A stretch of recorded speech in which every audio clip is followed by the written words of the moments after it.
Global oil supply पर संकट, 8 बड़े देशों ने ईरान को घेरा है। समुद्री हमलों को तुरंत रोकने को भी कहा है। नमस्कार, मैं हूं आपके साथ आयुषी गुप्ता। देखिए, दुनिया के कई बड़े देशों ने मिलकर के ईरान के खिलाफ एक संयुक्त बयान जारी किया है।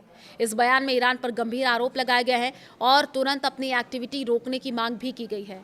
इस बयान में संयुक्त अरब अमीरात, United kingdom, France, Germany, Italy, Japan, Canada और ऑस्ट्रेलिया समेत कई देशों के नेताओं ने हिस्सा लिया है।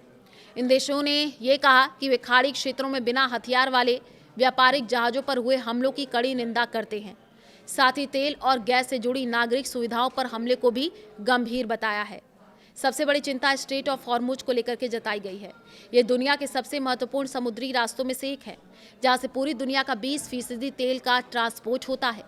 बयान में ये कहा गया है कि ईरान की गतिविधियों की वजह से ये रास्ता लगभग बंद होने की स्थिति में पहुंच गया है, जिससे ग्लोबल मार्केट पर असर पड़ सकता है।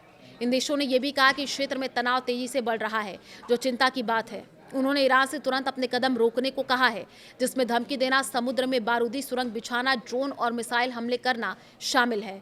तो देखिए, कई देश मिलकर के स्थिति को शांत कराने की कोशिश भी कर रहे हैं।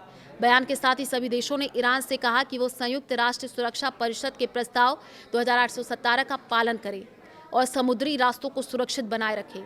ये संयुक्त बयान साफ दिखाता है कि अंतर्राष्ट्रीय स्तर पर इस मुद्दे को लेकर के चिंता बढ़ रही है और कई देश मिलकर के स्थिति को शांत करने की कोशिश भी कर रहे हैं। रविवार को पीएम नरेंद्र मोदी ने ईरान के राष्ट्रपति मसूद पेशकियान से बातचीत की है। इसकी जानकारी उन्होंने एक्स पर दी है। उन्होंने क्षेत्र के अहम ऊर्जा ढांचों पर हो रहे हमलों की निंदा की और कहा कि इससे ग्लोबल तेल सप्लाई पर असर पड़ा है।